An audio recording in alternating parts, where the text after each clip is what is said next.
So my questions relate to the CFMEU. At the recent Commission of Inquiry in Queensland, Geoffrey Watson SC advised he would soon be providing a report into the Victorian Division.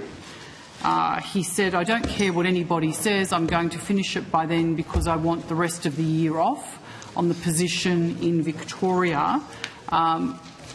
Is the department aware of this report, and has the department received a copy of this report? Yeah. Senator Greg Manning, Deputy Secretary, Workplace Relations Group.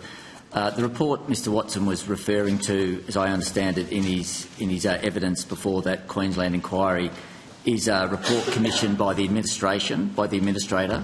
So that's a report he, according to his evidence, he was aiming to provide to the administration by that date. So we're aware of it in the sense of, for example, it's made public in the evidence. We don't have a copy of the report. That's something that he'd be giving to the administration. So the department doesn't perceive that they would be given a copy of that report? The administration's practice in relation to reports has been it's released a number of them publicly. Of course, it's got its public reporting obligations under the establishing legislation, but certainly on its web page it's released some publicly, and if and when that happens in relation to this one, then we'll be able to see it then, just as members of the public could as well. I know, but I'm asking, do you expect to receive a copy of the report before it becomes public? And if you were to receive a copy of that report, would you make it public? Well, we wouldn't necessarily receive a copy before it's become public. Again, that would be something in the decision of the administrator. So what I think is happened with these reports is the administrator forms a view about areas of operation of the union he would like looked into. He's commissioned people to do it. Mr Watson, as you say in that case, that's a report to him. So in a way he's engaged Mr Watson. Then the administration would form a view about what it wants to do in relation to the report, what the outcome should be from the administration's perspective. And that all goes to the administration deciding when it would make it public, or indeed who it might share it with. So that's something I think the administration would turn its mind to. Of course, yeah. I understand. I suppose what I'm saying is there's not a necessarily one-size-fits-all approach. I get that. My questions relate to the department, not to the administration. Yeah, so you don't have any awareness, the department hasn't been made aware through any avenue why that report hasn't been provided? Well, firstly, I'm not sure it hasn't been provided, so I'm not aware of developments since the evidence given by Mr Watson you referred to. Have you asked for a copy of it? No, I haven't asked for a copy of it. As I say, I expect that the administration will receive it and finalise it, and then, as part of their normal operations, decide what, if any, the outcomes are, and possibly put in place moves towards those outcomes, and it'll be taking a wide range of those type of factors into account in deciding if and when to publish it. Do you know whether the Minister has received a copy? I don't believe she has. Okay. And so, just so for my understanding, you haven't asked for a copy, you haven't received a copy, and you don't know if the Minister has a copy? Yeah, as I say, in normal course of events, I think Mr Watson's evidence was he was aiming to have it done by the 1st of December, so it'd be very unlikely. He said he was going to get it done by the 1st of December. Yeah, I think, yeah. Well, yeah. So I think the normal course of events would be if and when he does that, and he may have done that, then the administration and the administrator would receive the report and consider what to do coming out of it. I'm just curious, call me over-inquisitive, but if I were in your position, I would be seeking a copy of that report. I'm curious that you haven't asked for it. As I've said, I think when was the first Monday? So his evidence was that he was aiming to have it to the administration by Monday. The administrator has roles under the legislation and scheme of administration, and it's for his... I understand what the administrator does. I'm saying as the department, and I'm not saying I know that, Monday was the 1st of December, but even when you heard about it, was like, hello, phone call, email. When that report's finished, could I have a copy, please? I just find that unusual that the department hasn't gone, that is something that we might be interested in having a look at. Well, I think many people, including the department, would be interested to see it, but as I said, the administrator's got a role under the scheme of administration, and it's a matter for his judgment as to both to both analyse the report and decide what comes out of it, and that's the normal course of events, but that's not to say we won't be interested to see what's in it at an appropriate time. Okay, but my question relates to proactively saying we are interested in seeing that. That hasn't occurred. It'll be subject to whether the administrator decides to share it with you, and that's it. So I think the administrator has shown through the life of the administration, a pretty high degree of effectiveness in terms of how he utilises these reports. So we're trusting his judgment in that regard. I'm asking questions about the department. So just to clarify, so I've got it right, you've said to me that you're pretty sure the minister doesn't have a copy. Have you asked the minister? How are you pretty sure that the minister doesn't have a copy? Well, in the sense that if it had been provided to us, for example, if the administrator had made it public, then we would know about it. So, no, but I'm not asking that. And I haven't heard from the minister's office that they have a copy, and so given the subject matter, it wouldn't surprise me if they had received it that I did have it. But so my your understanding is they don't have a copy. Had the minister received it, that you would be aware of that. It would not be unknown to you. And it goes to my earlier answer in that it's really a matter for the judgment of the administrator when he receives that report, what use he makes of it, given his role under the legislation. And just to clarify again, have you asked the minister's office whether they have received a copy of the report? No, I haven't asked the minister whether she's received a copy of the report. No. Okay. All right. Thank you. Moving on, at the last hearing, it was revealed that the department was unaware of several federally funded projects that had corruption concerns. Has the department taken any further action since our previous hearings? I'll pass to Ms Anderson, who can talk you through some developments. Senator Jodie Anderson, First Assistant Secretary, Workplace Relations Group. Senator, in line with the response that we made at the last Senate estimates, the department isn't a regulator in this space, so there are regulators obviously responsible for looking into such matters. The department does have regular conversations with the Fair Work Ombudsman, the Fair Work Commission, the AFP about the matters that they are investigating, and we meet quite regularly with those regulators, and they are taking various actions. I've got probably a total figure of the investigations that they're undertaking, but I'd have to refer particular matters to those particular agencies. Okay, thank you. The Minister has said that the administration is the strongest possible response. Since our last hearing, has the Minister taken any action at any level or to any agency outside of the administration? And I note there is a letter here that was tabled, I believe, but outside of that, and I have some letters here that I can table as well. I think, yes. The Secretariat has those. Letters from Minister Rishworth to the Fair Work Commission and to myself.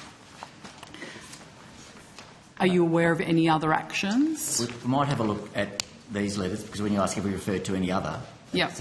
Perfect. Just make sure we're... Yes, please. Thank you.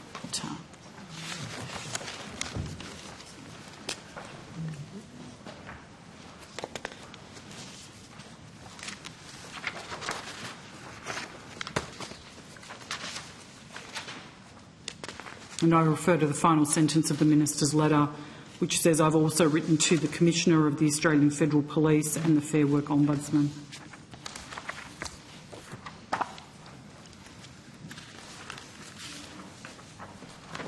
And sorry, Senator, I think is your question whether, given that we know the Minister's made that referral, is your question, have there been any additional referrals? Any additional referrals. Right. So just so we have a sense of how many investigations are underway and that you perhaps have been asked to provide input into. Yeah, certainly Ms Anderson can speak to... sorry, there's a number of things coming.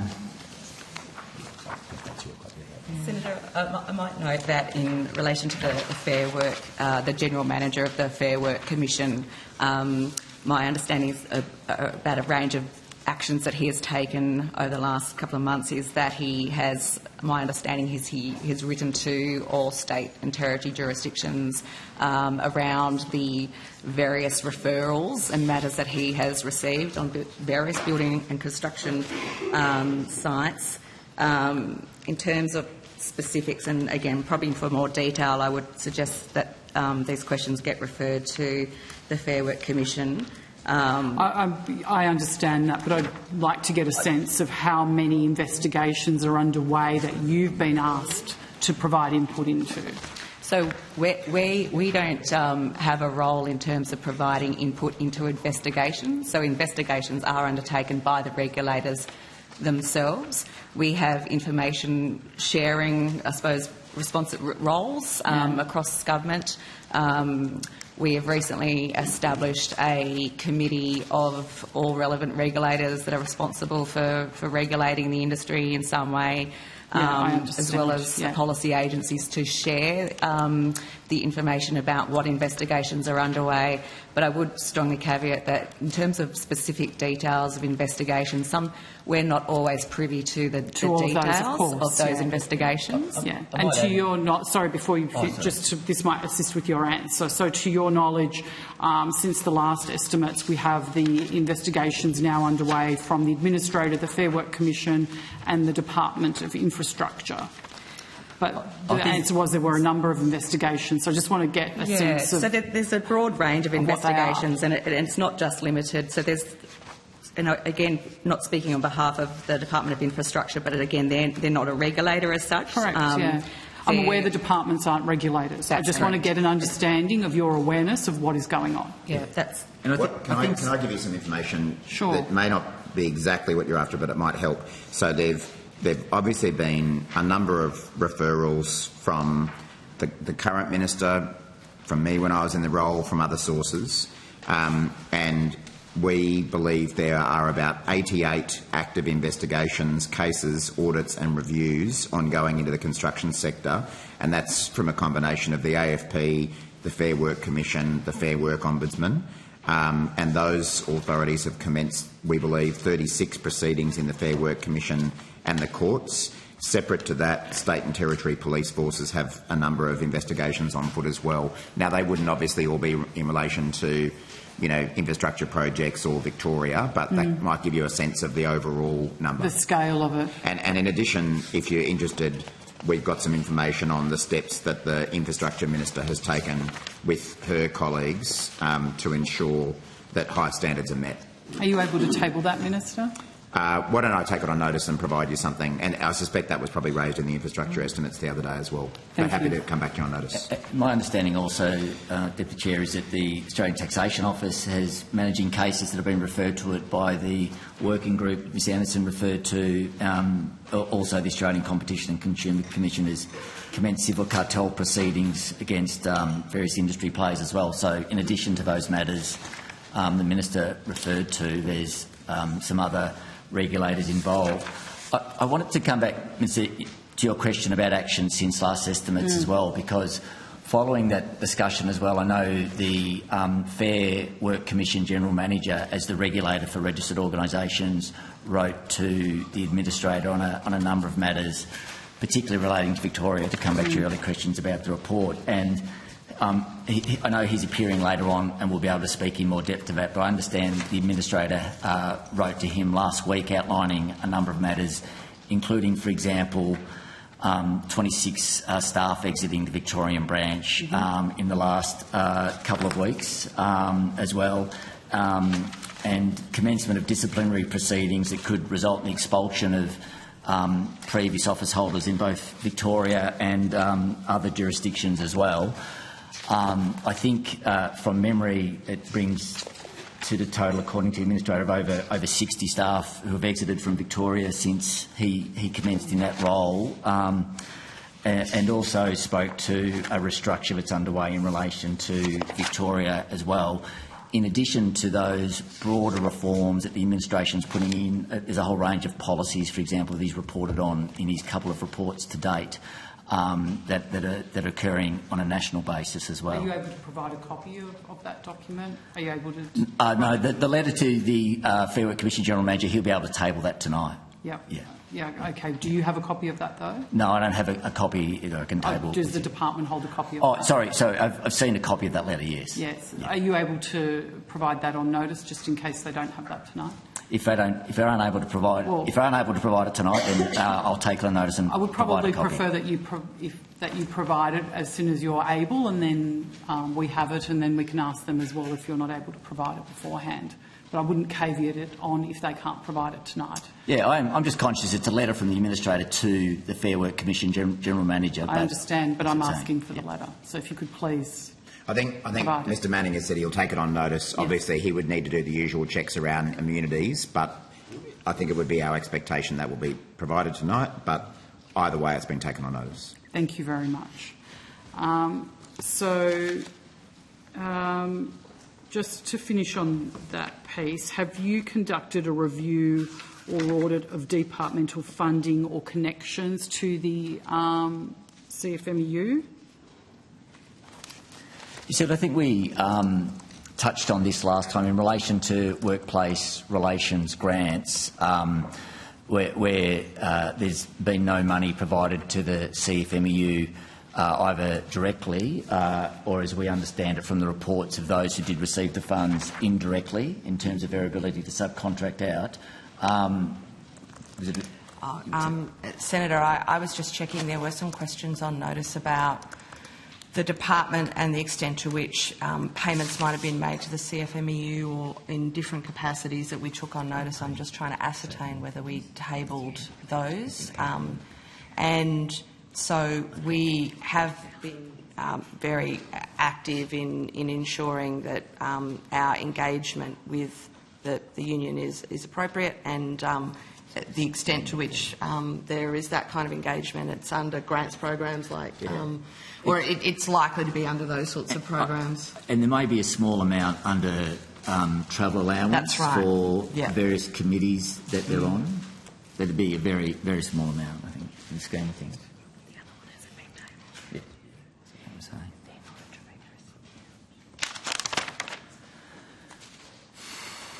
Okay. So I want to ask about reports from David Marin Guzman that Zach Smith was offering redundancies to members of the CFMEU who knew or engaged in corrupt conduct.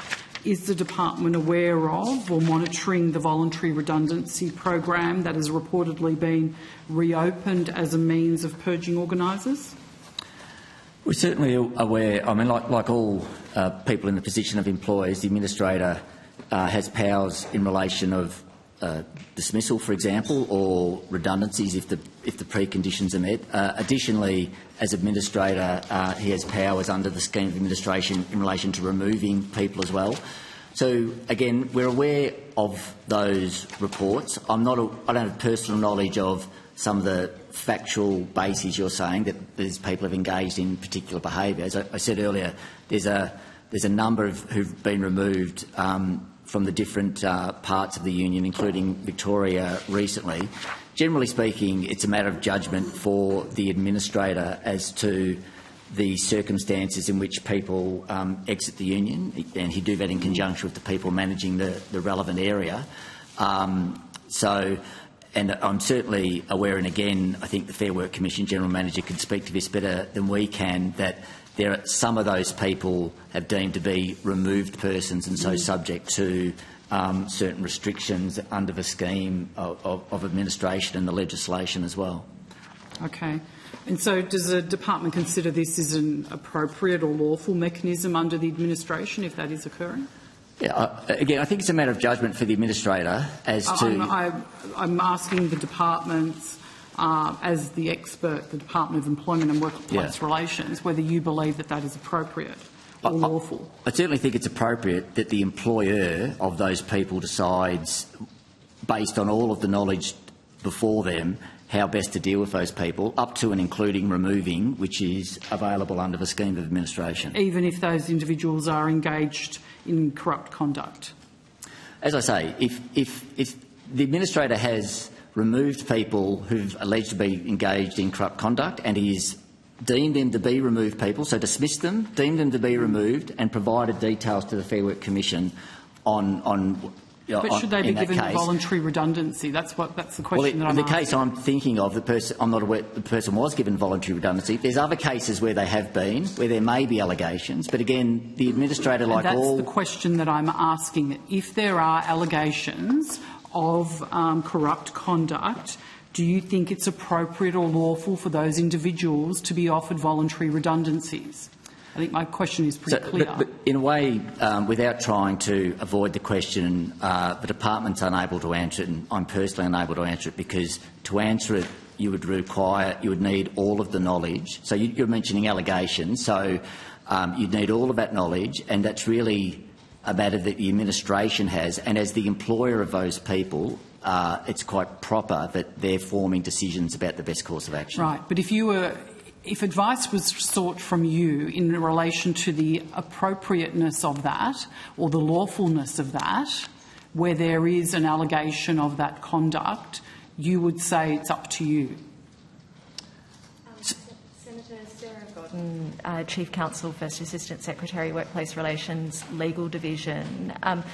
The administrator has certain obligations under the scheme of administration and also has certain powers. I'm aware of that. I'm specifically asking about what the department's response or the department's position or view as the department on this matter would be. I think Ms Godden was trying to set out what recourse there may be and what the options are through the administration scheme. And certainly under both the legislation and the scheme, the administrator has certain obligations to ensure that the division is returned to operating lawfully.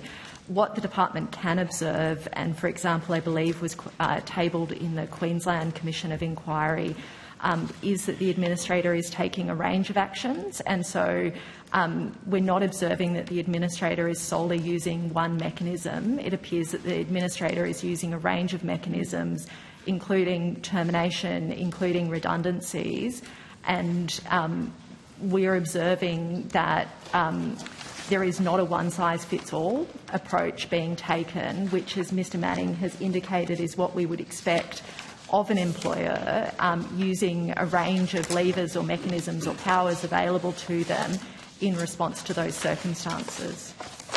Okay, I understand that. My questions relate to the appropriateness of, or the lawfulness of, using a voluntary redundancy program to remove individuals where, or to exit individuals where there are these allegations. So that's my concern. So I'll reframe it perhaps. I think the issue is, Senator, that the department is the policy arm. Or this is the policy arm of the department. They're not regulators. There will be regulators. I understand that. There will be regulators appearing later who may be more able to give you a position on that. But also, I don't think it's really appropriate to be expecting officials to give legal opinions. No, but it's an understanding of what their position is. So I understand that completely.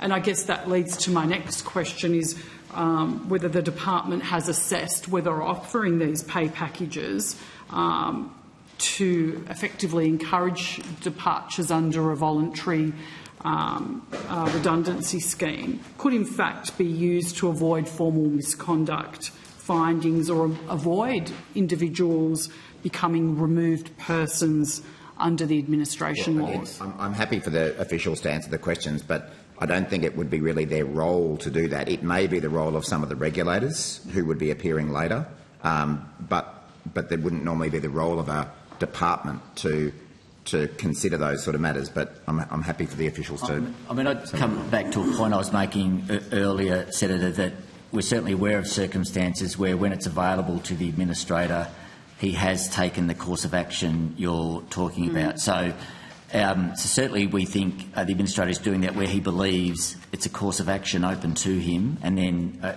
in the case I'm thinking of, inform the Fair Work Commission of it. So whether or not he feels able to do that in every case, again, I go back to my other point, is a matter for him as standing in the shoes of the employer of those people, basing his decisions on the evidence that he's got available to him and what what he thinks he can do based on that evidence. So certainly we're confident that he's doing it where he can. That's not to say that we're sitting back and assessing every decision he makes for the reasons the Minister outlined, and we don't. And for those same reasons, we don't have all of the information available to the Administrator. So he's exercising that judgment. I guess I'm ventilating the concerns of the members of the CFMEU, the rank and file members, and obviously Australian taxpayers in particular who are concerned around the issues that we see here and the cost of the administration as well.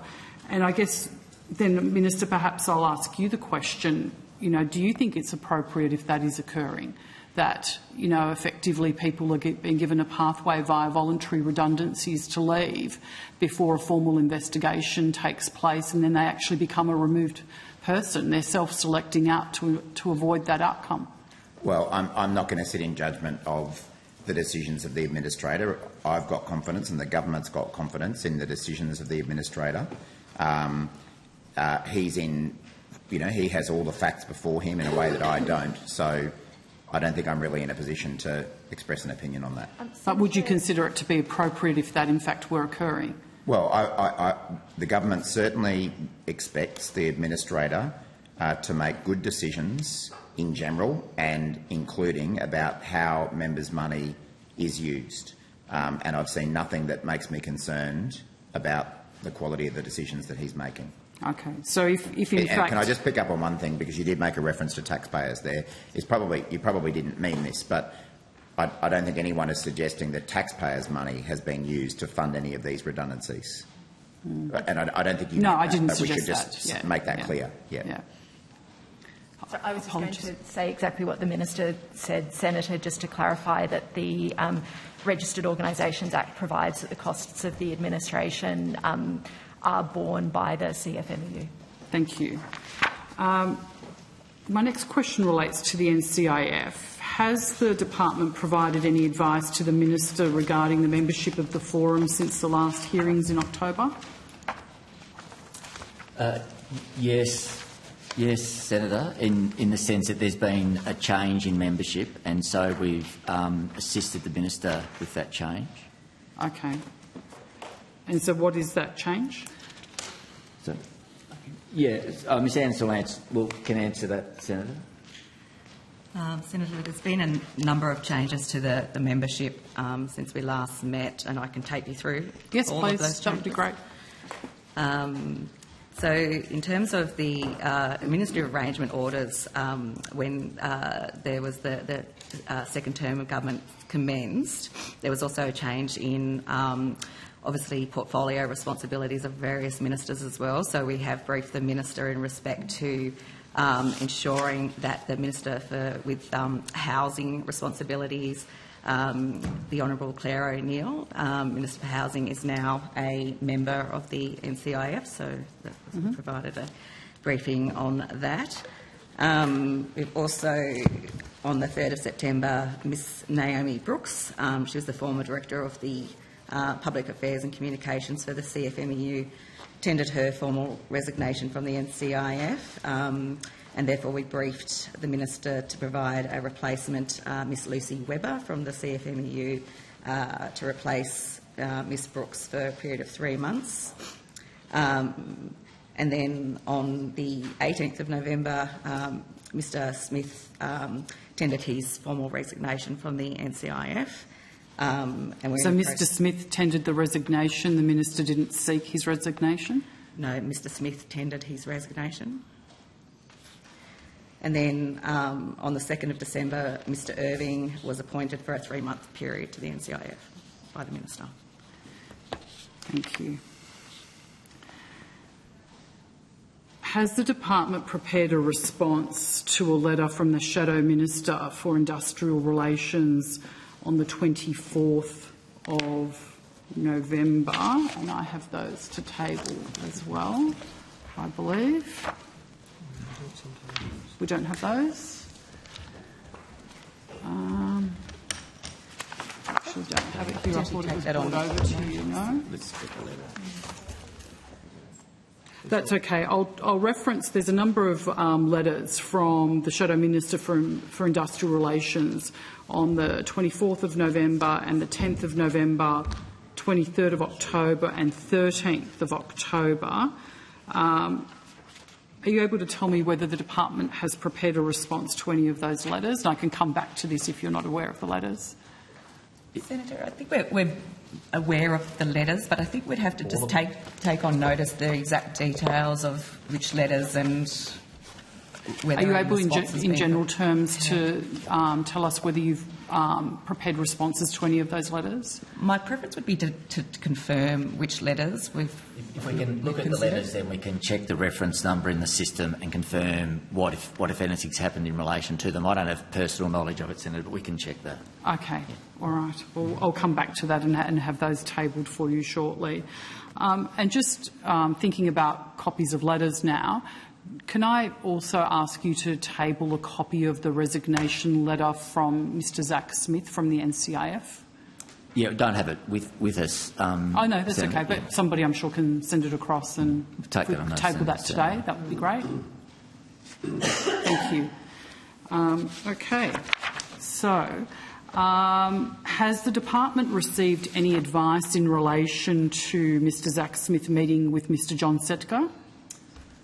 Yes, Senator. We certainly had discussions with the administration as part of our regular discussions with them about those issues. And again, I'm aware that the administrator has written to the Fair Work Commission General Manager about it in follow-up to that correspondence I mentioned earlier.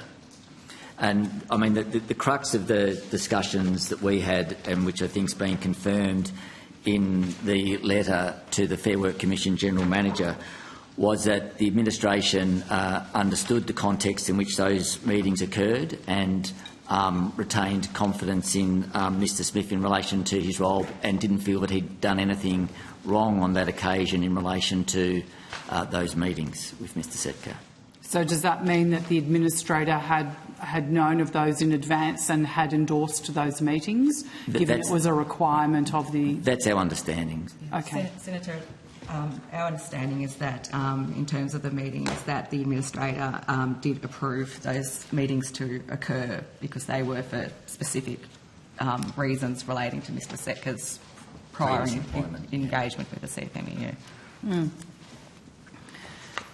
So, based on all of those meetings, there would not be a requirement for any investigation from the department because they were all authorised meetings by the administrator. So the administrator authorised the meetings between Mr Zack Smith and Mr John Setka. That's our understanding, is that the administrator had full knowledge of those meetings and approved those meetings. And from what the department has briefed me ahead of this meeting, my understanding is that